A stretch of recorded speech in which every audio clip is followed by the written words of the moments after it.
오늘은 사실 저는 이렇게 장을 이 정도까지 못 봤어요. 예, 미국 증시가 어쨌든 간에 미국 증시가 지금 내용이 안 좋게 빠지고 있지 않습니까?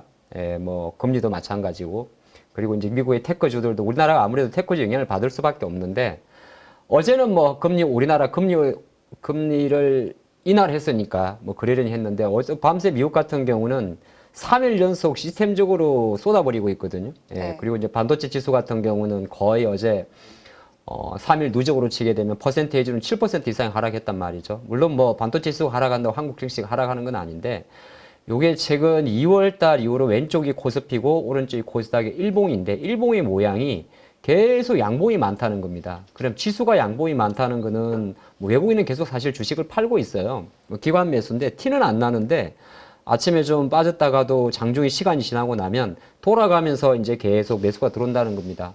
오늘 같은 경우는 사실 삼성이나 하이닉스보다는 또 어제 많이 하락했던 2차전지 관련주들이 조금 붙여주는 그림이 있었고, 셀트리온 같은 경우도 또 시가총액 50이 안에 들지 않습니까? 셀트리온 같은 경우도 실적 발표 이후의 흐름이라든지 또 카카오그룹주, 글쎄 뭐 카카오그룹주는 고민을 좀 해봐야겠습니다만 여러 가지 또 정치적 이슈가 있을 수도 있고요.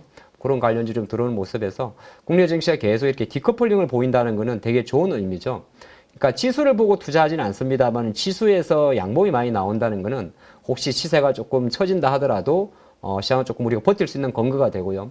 특히나 오늘 같은 경우는 또 조선이나 전력 같은 종목들이 좀 차익이 나오다 보니까 또 어제 생각보다 많이 빠졌던 2차전지 관련주들도 좀 잡아주는 모습이었습니다. 물론 이게 언제까지 이렇게 유지될지는 알 수는 없어요. 지금 이 모양을 보면 이게 검정색이 5일선인데 이런 자리에서 만약에 미국 증시가 뭐 반등을 한다면 그 다음날 우리나라 증시는 확률적으로는 보통 떨어집니다. 네. 예, 이게 왜냐하면 단기적으로 디테일하게 보면 양봉이 많지만은 조금 더 한 번만 더 디테일하게 보면 최근 일주일 동안 5월선이 잠깐 꺾이는 모습이거든요. 예, 그렇게 봤고 그래서 시장에서 딱 봤는데 제가 살신성인이라고 적어봤습니다. 전혀 근거 없는 말인데요. 왜 근거 없는 말씀을? 그러니까 이제 뭐 안 맞아요. 그냥 네. 넣어본 건데 이 굵은 실선이 오늘 약했던 친구들이에요. 삼성전자, 하이닉스, 바이오로직스, 그 다음에 방산주, 예, 조선주, 예, 그리고 실선이 백업 섹터들입니다. 백업이란 게 뭐냐 하면 이제 큰 종목들이 조금 부침할 때 삼성전자는 차트를 보시면 한 12월 19일, 그러니까 2월 19일부터 5, 9일 동안 빠지고 있습니다. 하이닉스도 마찬가지고요. 그리고 반대로 2차 전지는 최근 5, 9일 동안 반등을 모색하고 있고요. 뭐 산발은 이외에도 하더라도 자동차 같은 경우는 사실 지금 여전히 공격적인 배팅은 안 들어오는데 이제 삼성전자라든지 또 원래 주도주가 조금 약할 때 받쳐주는 힘이 있고 오늘 같은 경우는 뭐 보면 조선이나 방산 이렇게 좀 많이 빠지지 않았습니까? 많이 빠졌음에도 불구하고 또 셀트리온이 이제 영웅이 들어오기 때문에 여기에 이제 이런 거를 만드는 거죠. 그래서 시장 관점에서는 사실 이게 결과잖아요. 그렇죠. 투자가분들이 되게 고민스러운 거예요. 내일도 그러면은 또 반대로 예를 들어서 내일 확률적으로 셀트리온이 주가가 조금 실수있지 않겠습니까? 많이 올랐으면. 그럼 내일 다시 HD 현대중공업이나 에어로스페이스가 다시 올라가느냐? 그렇게도 못 봐요. 그러니까 쉽게 말해서 지금은 어떤 상황이냐면은 적극적으로 매매할 때는 사실 아닌 것 같아요. 다만 거꾸로 보면 우리나라 장이 조금 강하다 정도만 인지를 하면 좋을 것 같고 이제 많은 투자분들이 아마 장을 개시하기 전부터도 미리 아침에 이렇게 훅 때려버리면 아이고 큰일 났다 도망차 그런 단어를 쓰면서 빨리 뭔가 주식을 정리하려고 하는 거거든요. 근데 그런 섹터도 있고 네. 아닌 섹터도 있습니다. 그래서 지금은 뭐 살신성이라는 고사성어는 잘못 붙였군요. 갑자기 떠오르지 않았는데 어쨌든 간에 시장이 서로 간에 자기적으로 유기적으로 우리가 인지할 수 없는 여러 가지가 복합적으로 있을 것 같아요. 저도 사실 정확하게 정리를 못할 것 같아요.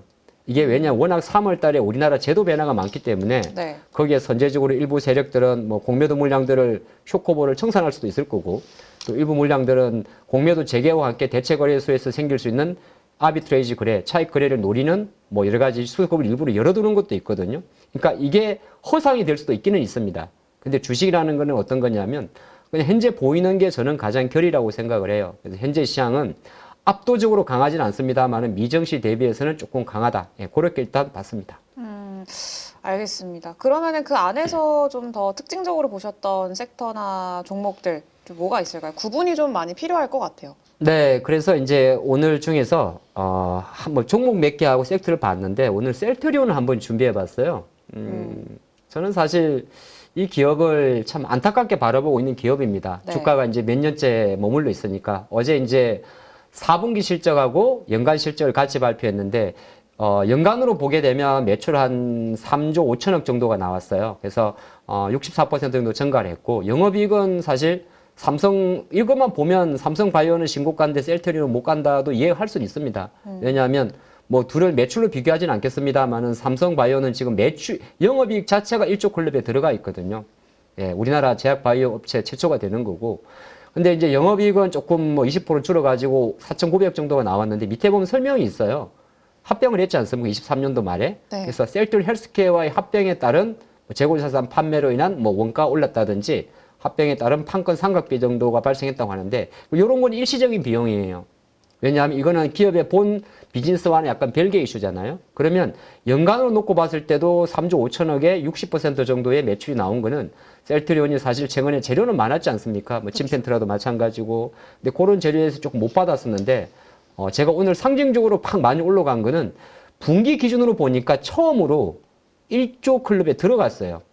이게 주가라는 게 삼바도 예전에 보면 영업이익 1조 딱 찍으니까 주가가 날아가는 게 있거든요. 물론 이제 사람들이 생각하는 그 심리적인 그 매출의 바운더리가 있지 않습니까? 네. 예, 그런 효과가 좀 붙으면서 좀 많이 들어왔는데 그러면 이제 주가 관점에서 봤을 때 또 셀트리온 주주분들이 본 영상을 보시고 어떤 전략을 세울까를 좀 고민을 해봤는데 아직까지는 바닥이에요.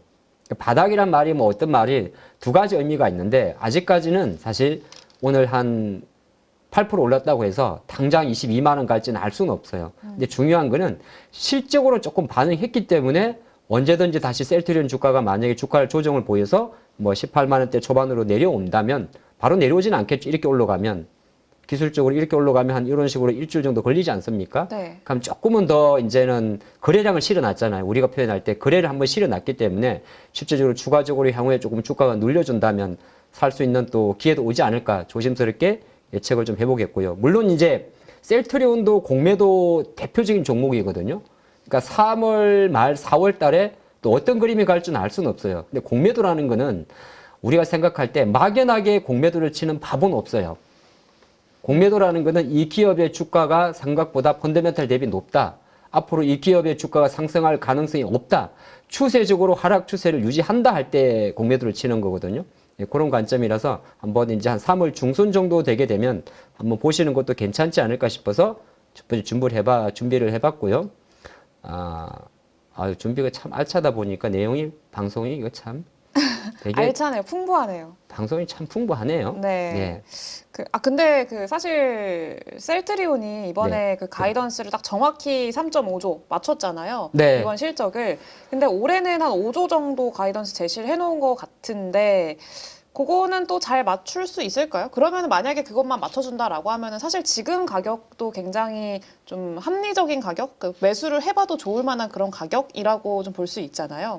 셀트리온 그렇죠. 뭐 실적 같은 경우는 5조 가이던스도 되게 중요할 거고 맞출 수 있을 수도 있고 또 새롭게 신사업 같은 경우도 알테오젠처럼 ADC 쪽도 한다고 하지 않습니까? 그건 이제 길게 봐야 되는 건데 셀트리온하고 삼바가 이제 만약에 예를 들어서 정말 미국에 공장을 짓고 하는 문제, 의약품 관세에 대한 문제는 약간 논외로 봤으면 좋겠어요. 근데 그거는 이제 별도의 문제가 될 것 같고 왜냐면 관세 노이즈가 실제적으로 뭐 상당 기간 가지는 않거든요.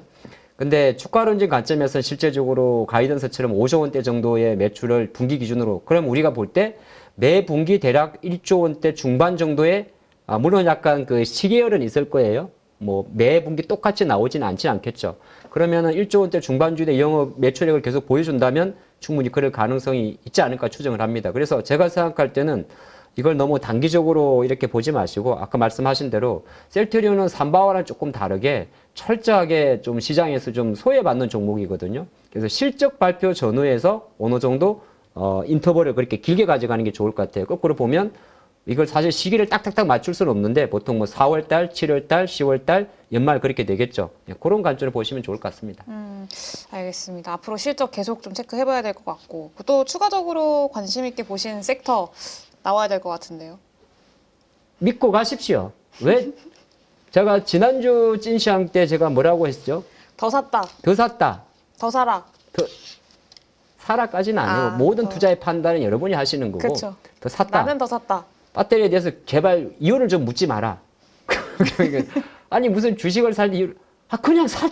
가끔은 그런 것도 필요해요. 이 주가라는 게 음양 오행과 모든 게 다 통하지 않습니까? 그렇죠. 예, 지금은 현재에서 놓고 보면 물론 저도 여러 가지 추정을 해요. 뭐 예를 들어서 봅시다.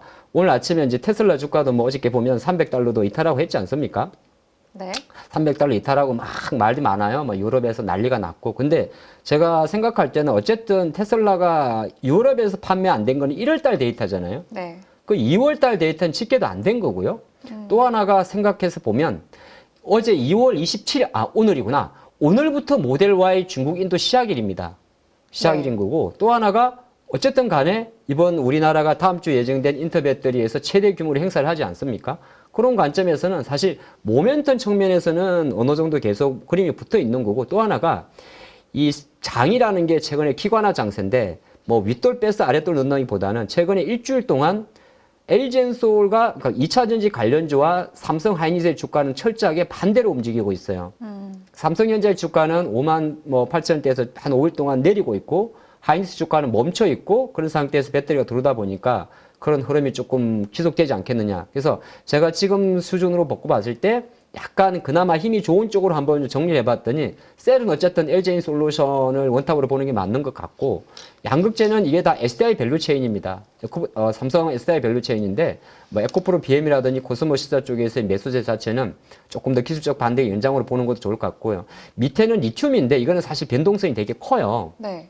근데 이제 시장에서 계속 나오는 게 리튬 가격도 일부 좀 반등할 수 있지 않을까. 오늘 아침에 속보가 하나 나왔는데 아침은 아니구나. 예, 장중이 나왔는데 칠레 쪽 지금 뭐 정전인가요?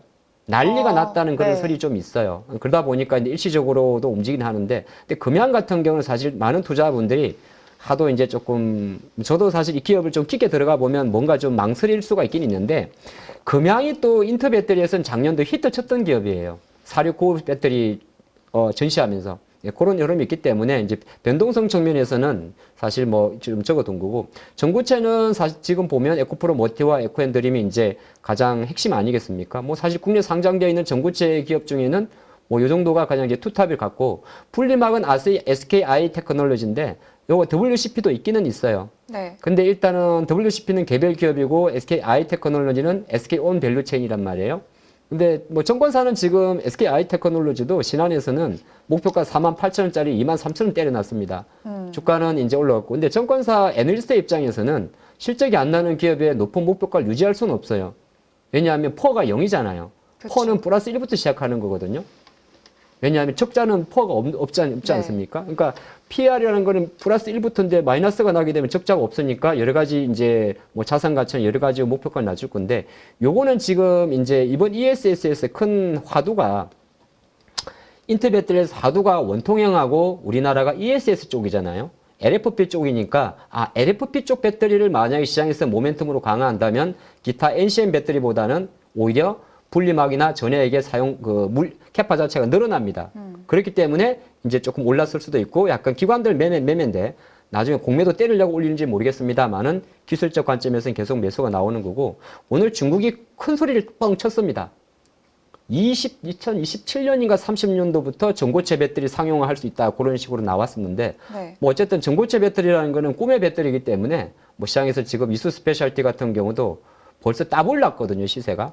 저도 보고 있으면은 아까워서 못 사겠는데 뭐 시장 관점에서는 이런 이슈가 있다 보니까 그 밑에 단에 있는 뭐 오늘 같은 경우는 제이오 같은 도전제나 나노 신소재 이런 그림들이 있어서 뭐 어쨌든 이거는 뭐 본인의 매매 영역과 어떤 판단을 하겠습니다만은 지금 2차 전지의 반등을 저도 매체나 이런 데서 제 주식 클래스 유튜브에서 똑같은 말씀 드리는데 일단은 결대로 보는 건 나쁠 것 같지는 않아요. 그리고 거꾸로 보면 지금이 2차 전지를 투자하시고 관심 있게 보시는 분들이 당장 에코프로 BM 35만을 보고 투자하는 건 아니거든요. 그렇죠. 그 기술적 반등을 에너지 솔루션도 지금 당장 50만을 보고 투자하는 건 아니에요.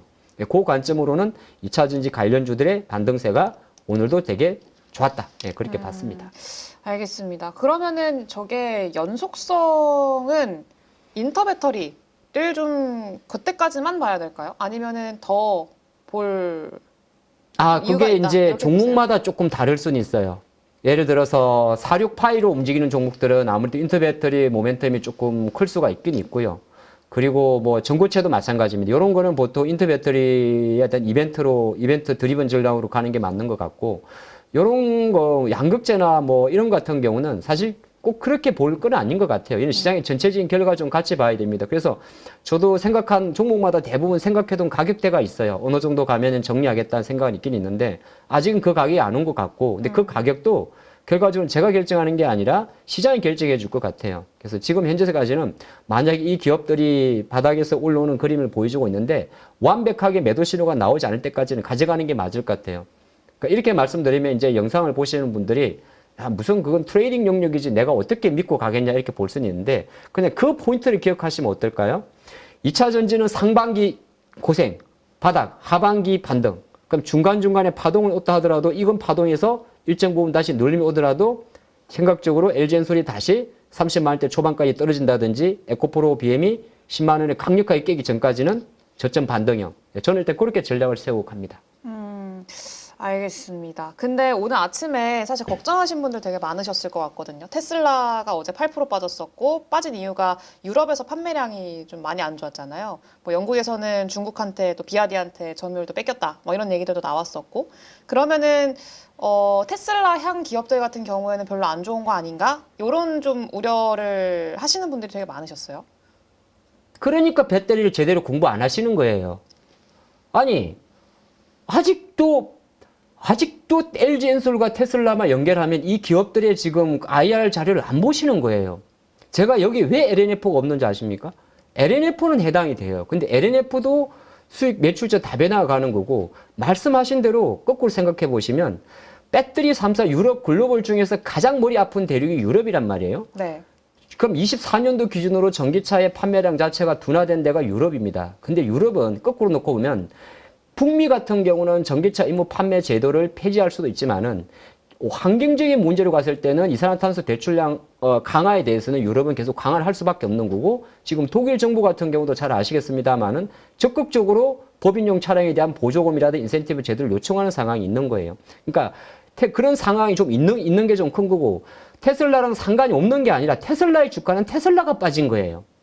그러니까 뭐 물론 이제 오르면 좋긴 좋겠죠. 근데 제가 했지만은 테슬라가 300달러, 240달러에서 요 보시면은 요까지 450달러까지 날아간 게 트럼프 트레이드잖아요. 네. 전기 테슬라 차가 많이 팔려서 올린 게 아니라 트럼프가 대통령이 됐고 앨런 머스크는 트럼프의 정치적 후원을 했으며 지금 정책 효율 부장을 맡았고 테슬라의 미래가 바로 FSD라는 자율주행이라면 그건 규제 산업에서 실제적으로 트럼프 행정부가 풀어줄 수 있는 과정으로 오기 때문에 프레임이 많이 붙었는데 실제적으로 시장에서는 이제 이 앨런 머스크의 약간 독단적 행보나 이런 거에 대해서 조금 부정적으로 보는 것도 있고 글로벌 정시가 지금 M7 종목에 대한 탄력성이 떨어지면서 테슬라를 때린 거죠. 네. 그러니까 쉽게 말해서 오늘 밤에 테슬라가 주가가 오른다고 해서 막 오르진 않을 수도 있어요. 테슬라의 주가가 상승을 해서 국내 2차전지 관련주가 상승하기 위해서는 모델 Y 25년 모델에 대한 판매량 데이터에 대해서 때문에 테슬라의 주가가 반응할 때예요. 근데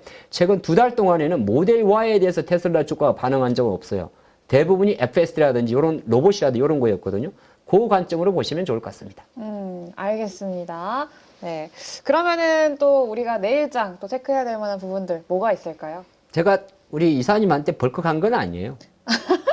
압니다. 네, 저 그동안 너무 많이 벌컥하셔가지고 제가요? 익숙합니다. 네. 보기보다 그런 사람은 아니고 이제 이게 막 이게 열정이죠. 열정이죠. 네, 주주로서. 좋습니다. 요거는 저도 주주예요. 그래요. 네. 요거는 이제 내일장 혹시나 보다가 아직은 모르겠는데 지금 그 전력 인프라 관련주나 이런 주식들 최근에 조선주도 마찬가지고 조금 주춤하잖아요. 관세 이슈거든 전부 다요. 철강 알루미늄 관세는 3월 12일 정도에 결정이 나요. 그 다음에 이제 구리 같은 경우도 지금 이제 오늘 뭐 기사의 한 토막이긴 한데 구리 수입에 대한 국가 안보 영향을 조사하라 하면서 이제 구리에 대한 관세를 만약에 부과할 수도 있지 않을까에 대한 이야기도 나오는 거거든요. 보시면 철강 알루미늄 같은 경우는 실제 3월 12일 정도 날짜가 잡혀 있고 네. 그리고 이제 구리 같은 경우도 실제적으로 관세 부과 이항이 나오게 되면 거꾸로 생각하게 되면 구리 가격이 오르는 거잖아요. 근데 우리 실제적으로 전선 관련이라든지 구리와 관련된 비즈니스를 하는 기업들 같은 경우는 구리 가격이 오르면 주가도 올라요. 그게 약간 좀 특이한 게 구리는 약간의 그 뭐라고 이야기하더라? 매출을 잡을 때 가격의 상승분을 매출로 반영시킨다는 이 말이 좀 있더라고요. 그러니까 원자재 가격이 오르면 구리 가격도 좀 올라요. 왜냐 우리 완제품이 아니라 뭐 구리를 이제 뽑아내는 거겠죠. 근데 실제적으로 돈 가격이 많이 옛날처럼 이렇게 코로나 이제 많이 오를 것 같지는 않아요. 이런 건 보통 공급망 때문에 오르는 거거든요. 근데 최근 일정 부분 구리 가격도 이거는 구리 가격에 구리 선물의 주봉인데 미국 아마 LM이군요. 런던 거래소인데 그러면은 요거는 지금 현재 주가 수준에서는 약간 반등을 하는 그림이에요. 네. 그런 관점에서는 오를지는 제가 적어놨습니다만은 만약에 구리 가격도 조금 하방 지지를 보인다면 뭐 예를 들어서 그동안 조금 쉬어갔던 전선 관련주들입니다. 이거는 전력 인프라 말고 전선 관련주들도 최근에 많이 좀 소외받았지 않습니까? 그렇죠. 그런 기업들도 순환적인 측면에서는 볼 수도 있지 않을까? 예, 그렇게 한번 준비를 해봤습니다. 알겠습니다. 그거는 근데 이제 뭔가 연속적인 것보다는 어느 정도 모멘텀적인 플레이로 생각을 해야 될까요? 전선주들 구리 가격에 따른 그렇죠. 이거는 상승은? 이제 그러니까 공급 축소에 따른 그 가격 반등이니까 실제로 구리가 실제 좋으려면 경기가 좋아해서 올라가는 게 가장 좋은 거거든요. 작년도 이때는 왜 올랐냐면 글로벌 증시가 AI에 미쳐가지고 데이터 센터 많이 짓는다 그러니까 올라간 거거든요. 네. 그 정도의 파워는 안 나올 것 같은데 하방 지지만 나온다고 하더라도 이제 그동안 조금 멈춰져 있던 구리 가격이 오르면 실제적으로 전선 관련주만 오르는 게 아니라 동박 관련주도 오릅니다. 왜냐하면 그게 비철금속 가격과 연결되기 때문에 시장에서 보면 뭐 SKC도 마찬가지고 물론 SKC의 주가는 지금 워낙 시장의 어떤 관심이 유리기판을 보고 들어온 자금이 많다 보니까 움직이지 않겠습니다만은 뭐 롯데에너지 머티리얼이라든지 솔루스 첨단 소재라든지 이런 기업들도 어느 정도 바닥을 다질 수는 있지 않을까 그렇게 보겠습니다. 알겠습니다. 구리 가격 한번 좀 체크해봐야 될 것 같고 그리고 또 추가적으로 체크해야 될 만한 포인트 제일 중요한 거 있잖아요. 엔비디아 실적 발표 내일 아침에 발표가 될 텐데. 테슬라 하고 하겠습니다. 알겠습니다. 네. 테슬라는 뭐 저도 사실 저는 계속 그냥 빠질 때마다 사온다고 보고 있는데 제가 생각한 가격보다 조금 더 빠졌어요. 제가 한 320에서 360달러 정도를 보고 있습니다. 그건 이제 뭐 여러 가지가 있긴 있는데 요 320달러 정도가 딱 1조예요. 지금 어제 이제 302달러 정도 마감하니까 9,739억 달러 된 거 아닙니까? 물론 주가라는 게 무조건 뭐 1조 달러가 깨졌다고 해서 무조건 복귀하는 건 아닌데 오랜 시간 동안 보게 되면 우리 눈에 보이지 않는 나름의 마디 가격이 좀 있더라고요. 그런 거에 생각할 때는 향후 테슬라 주가 물론 여기가 바닥이 아닐 수도 있긴 있습니다만은 향후 테슬라의 주가가 다시 320달러 이상으로 복귀하게 되면 조금은 최근에 이제 480달러에서 내려왔던 과한 급락은 조금 마무리되니까 급하진 않겠지만은 테슬라는 어느 정도 그래도 왜냐면 가만히 생각하면 이제 2월달 지나고 나면 3월달 정도 되게 되면 다음 주가 되게 되면 바로 2월달 데이터 나오거든요. 네. 근데 2월 데이터가 제 생각에 1월보다는 조금 좋을 것 같아요. 1월보다는. 그런 관점 본다면 천천히 이제 그 데이터가 3월달로 가기 때문에 그런 관점을 보시면 좋을 거고 최근에 너무가 복합적으로 많이 엮여 있어서 그래요. 뭐 중국의 비아디라든지 아니면은 또 이런 기업들의 뭐 자율주행의 어떤 무료 출시라든지 그런 거 좀 포함되어 있는데 크게 보게 되면 테슬라의 자율주행을 넘기는 좀 어려울 것 같고 또 이런 것도 있어요.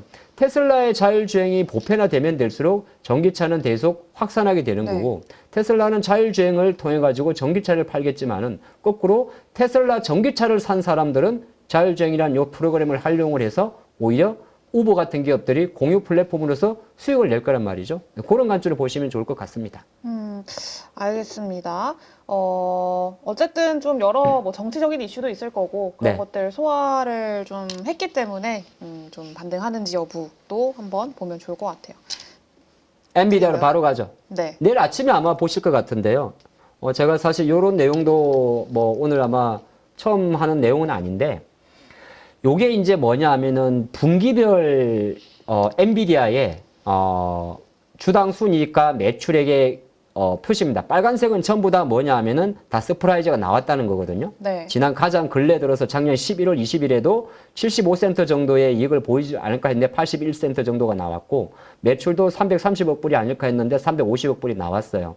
지금도 일단은 지나간 실적이지만은 매출 같은 경우도 380억 불 정도로 예측을 합니다. 아마 이번에도 서프라이즈가 나올 확률은 높아요. 왜 그러냐면 딥시크 때문에 이 지금 엔비디아의 저가형 반도체가 동이 났다는 말도 많이 있지 않습니까? 그게 뭐 어디를 통해서 중국으로 흘러간다는지 우리는 알 수는 없으나 그럼 추정해 보면 엔비디아의 매출은 아마 예측치를 넘을 것 같습니다. 근데 한 가지 염려스러운 게 뭐냐면 실적만 놓고 봤을 때는 지금 지난해 대략적으로 8월 달과 23년도 8월 달과 12월 달 대비해서 서프라이즈율 자체가 떨어지고 있습니다. 네. 그거는 그럴 수밖에 없는 게 오픈 AI 챗 GPT는 아마 설립 연도는 2000년도, 2015년인 그 정도거든요. 네. 근데 이게 세상에서 발칵 뒤집어져 버린 게 22년도 12월 달이에요.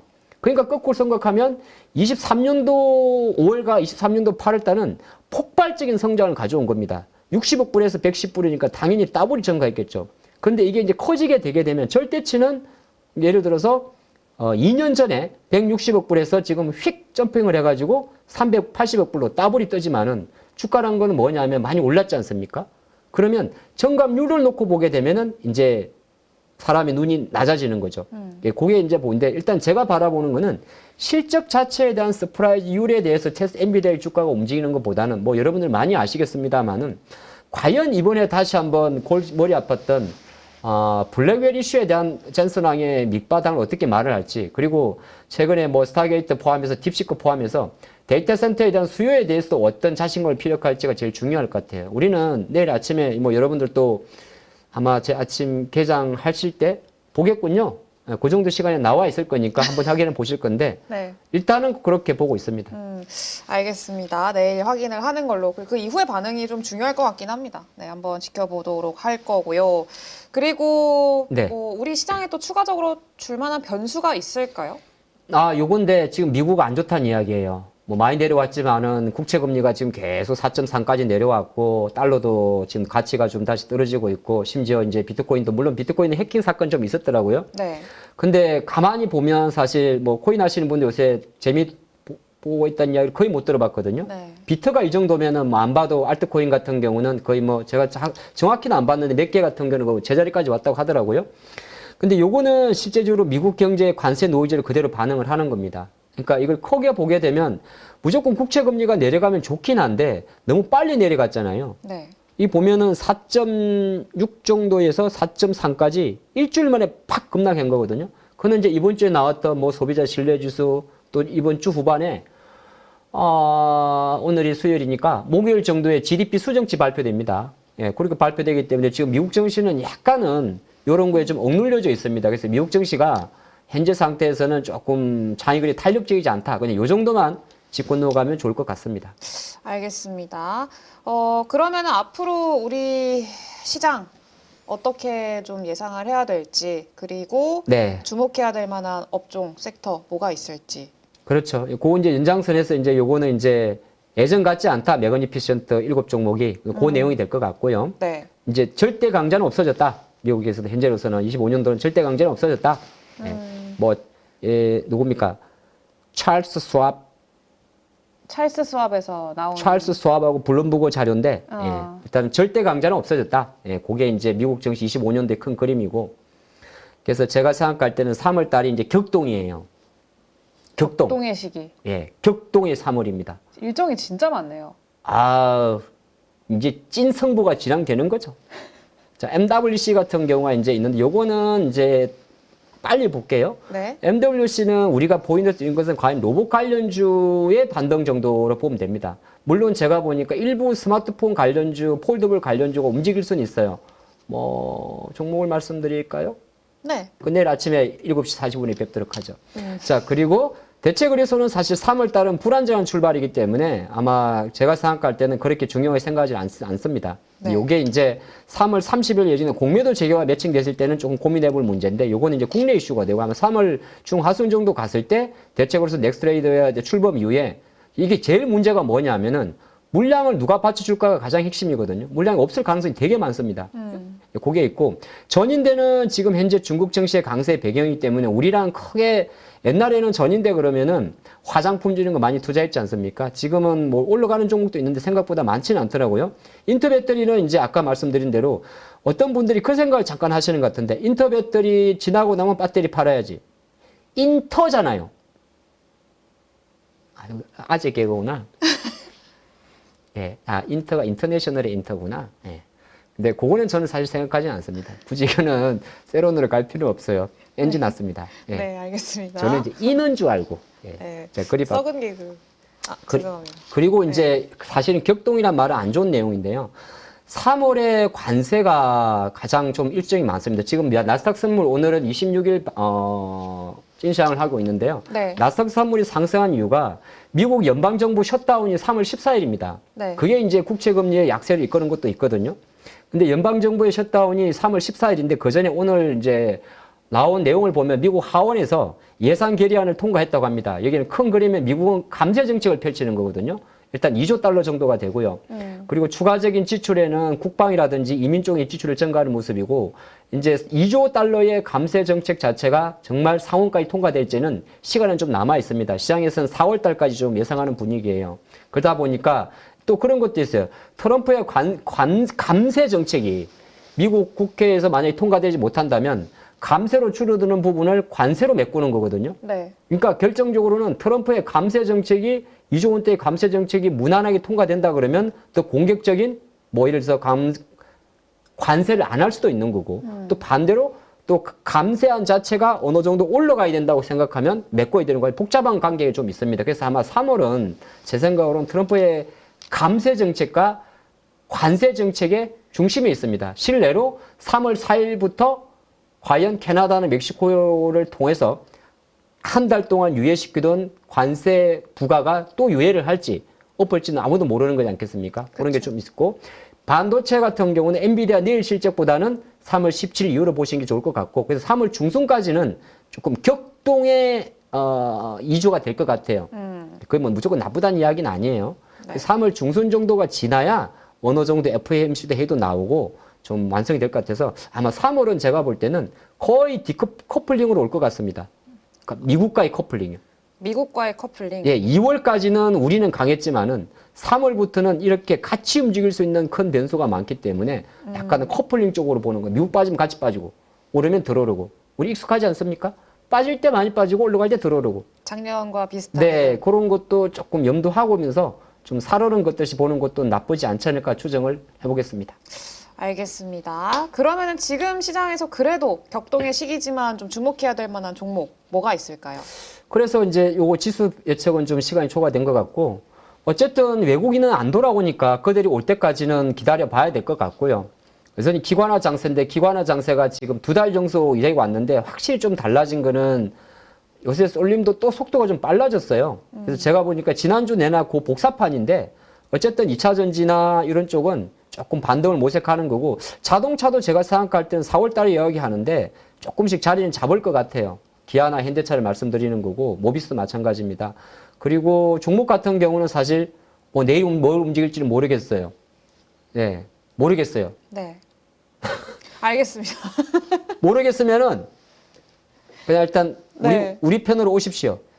2차 전지로 와라. 우리 쪽으로 오십시오. 우리인가요, 여기? 우리라 그러면은 우리. 예, 우리 815는 아닙니다. 예, 그렇습니다.